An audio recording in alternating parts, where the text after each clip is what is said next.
வணக்கம் friends, welcome to homegalattaa recipes and crafts. இன்னைக்கு நான் ஸ்பைரல் பொட்டேட்டோ எப்படி செய்யுதுன்னு பார்க்க போகிறோம். நம்ம பீச் சைட்லலாம் சாப்பிடுவோம்ல, அந்த மாதிரி சூப்பரான டேஸ்ட்டில் வீட்டிலே செய்ய போகிறோம். ஃபஸ்ட்டு இந்த மாதிரி ஸ்கியூவர்ஸ் எடுத்துக்கோங்க. ஒரு மீடியம் சைஸ் உருளைக்கிழங்கு எடுத்துக்கோங்க. ஸ்கியூவர்ஸை ஒரு 10 நிமிஷம் வந்துட்டு தண்ணியில் ஊற வச்சு எடுத்துக்கோங்க. இல்லைனா எண்ணெயில் போட்டு பொரிக்கும் போது லைட்டாக பேர்ன் ஆகிடும். அதனால் நான் ஊற வச்சு எடுத்திருக்கேன். அதை வந்துட்டு இந்த மாதிரி ஒரு பொட்டேட்டோவில் நல்லா இன்சர்ட் பண்ணிக்கலாம். இப்படி சுற்றி சுற்றி சுருவினிங்கன்னா உள்ளே அழகாக போயிடும். இப்போ நம்ம கட் பண்ண ஆரம்பிக்கலாம். கொஞ்சம் ஈவனாக நீங்கள் கட் பண்ணிக்கோங்க. ஒரே சைஸ்லேயே கட் பண்ணால் தான் ஃப்ரை ஆகும்போது ஈஸியாக இருக்கும். உங்களுக்கு எல்லாமே ஒரே மாதிரி ஃப்ரை ஆகி வரும். கட் பண்ணும்போது அந்த குச்சியை தொடுற வரைக்கும் நீங்கள் வந்துட்டு கட் பண்ணணும். அப்போ தான் வந்துட்டு அழகாக வரும். அப்படியே ஒரே சைஸ்லேயே வந்துட்டு இது ஃபுல்லாக நம்ம அழகாக கட் பண்ணிகிட்டே வரப்போகிறோம். கொஞ்சம் பொறுமையாக கட் பண்ணணும், இல்லைனா வந்துட்டு கட் ஆகிடும். அந்த ஸ்பைரல் வந்துட்டு வராது, ஃபுல்லாக பிரேக் ஆகிடும். அதனால் பொறுமையாக கட் பண்ணிக்கோங்க. நம்ம சேனலில் புதுசாக பார்க்குறீங்கன்னா கீழே இருக்கிற சப்ஸ்கிரைப் பட்டனை கிளிக் பண்ணிக்கோங்க. பக்கத்துலேயே இருக்கிற பெல் ஐக்கானை கிளிக் பண்ணிக்கோங்க. அப்போ தான் நான் போடுற வீடியோஸ் உடனே உங்கள் நோட்டிஃபிகேஷன் பாரில் வரும். நீங்கள் உடனே என்னோடய வீடியோஸை பார்க்கலாம். நான் ஒரு 4 பொட்டேட்டோ எடுத்திருக்கேன். கொஞ்சம் சின்ன சைஸாக எடுத்துக்கிட்டிங்கன்னா இன்னும் ஈஸியாக இருக்கும்.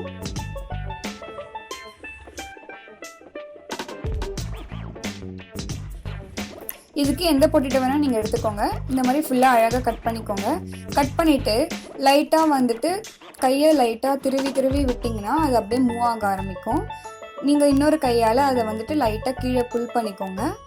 அழகாக இந்த மாதிரி உங்களுக்கு வரும். லைட்டாக பொறுமையாக பண்ணிக்கோங்க, இல்லைனா வந்துட்டு நடுவில் பிரேக் ஆகிடும். இந்த மாதிரி எட்ஜஸ்லேயும் லைட்டாக இழுத்துட்டிங்கன்னா ஃபுல்லாக அழகாக வந்துடும். இந்த மாதிரி ஃபுல்லாக கட் பண்ணியாச்சு. நான் இந்த மாதிரி ஒரு 4 பொட்டேட்டோவை வந்துட்டு கட் பண்ணி வச்சுருக்கிறேன். அதை வந்துட்டு தண்ணியில் கொஞ்சம் ஊற வச்சுக்கோங்க. அப்போ தான் அதில் மேலே இருக்கிற அந்த மாவுஸ் எல்லாம் வந்துட்டு தண்ணியில் போயிடும். வறுக்கிறதுக்கு ஈஸியாக இருக்கும். இப்போ இன்னொரு பவுலில் 1 டீஸ்பூன் அளவு மைதா எடுத்துக்கோங்க. 1 டீஸ்பூன் கார்ன்ஃப்ளவர் எடுத்துக்கலாம்.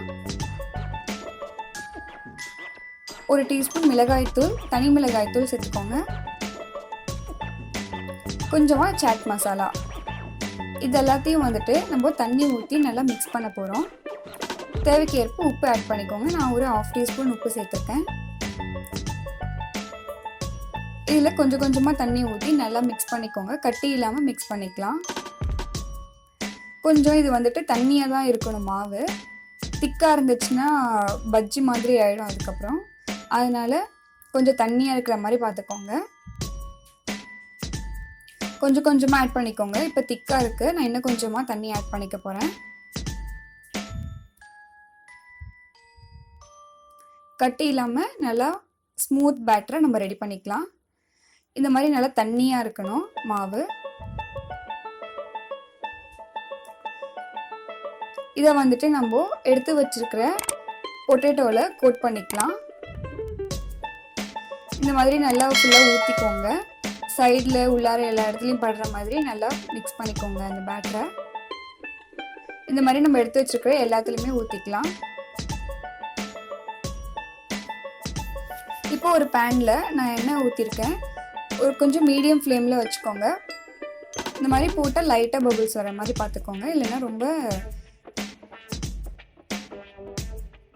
இந்த மாதிரி லைட்டாக பபிள்ஸ் வர மாதிரி பார்த்துக்கோங்க. இது நடுவில் திருப்பி விட்டுக்கிட்டே இருங்க. நல்லா மெலிசாக கட் பண்ணிங்கன்னா சீக்கிரமாக உங்களுக்கு ஃப்ரை ஆகிடும். இப்போ நல்லா ரெடி ஆகிடுச்சு. இது நம்ம எடுத்துடலாம். எடுத்து ஒரு டிஷ்யூ பேப்பரில் வச்சுக்கோங்க. அப்போ தான் எண்ணெய் வந்துட்டு ட்ரெயின் ஆகும். நல்லா அழகாக ஃப்ரை ஆகி வந்திருக்கு. அதுக்கு மேலே போடுற மசாலா ரெடி பண்ணிக்கோங்க. கொஞ்சமாக சாட் மசாலா, கொஞ்சமாக மிளகாய்த்தூள், கொஞ்சமாக சீரகத்தூள், உப்பு, இது எல்லாத்தையும் ஒரு பவுலில் போட்டு நல்லா மிக்ஸ் பண்ணிக்கலாம். இதை வந்துட்டு நம்ம செஞ்சு வச்சுருக்கிற பொட்டேட்டோ சிப்ஸில் போட்டுக்கலாம். சூப்பராக ரெடி ஆகிடுச்சு. இது மேலே லைட்டாக தூவிக்கோங்க. அவ்வளோதாங்க, நம்ம ரோட் சைடில் கிடைக்கிற ஸ்பைரல் பொட்டேட்டோ ரெடி ஆகிடுச்சு. இது மேலே கொஞ்சம் மயோனைஸ் போட்டு சாப்பிட்டிங்கன்னா சூப்பராக இருக்கும். கண்டிப்பாக இந்த ரெசிபியை ட்ரை பண்ணி பாருங்கள். ட்ரை பண்ணிவிட்டு எப்படி இருந்துச்சுன்னு மறக்காமல் கமெண்ட்டில் சொல்லுங்கள். இந்த வீடியோ உங்களுக்கு பிடிச்சிருந்துச்சுன்னா homegalattaa ரெசிபீஸ் அண்ட் கிராஃப்ட்ஸை சப்ஸ்கிரைப் பண்ணுங்கள். அறுசுவை உணவு உண்ணுவோம், ஆரோக்கியமாக வாழ்வோம்.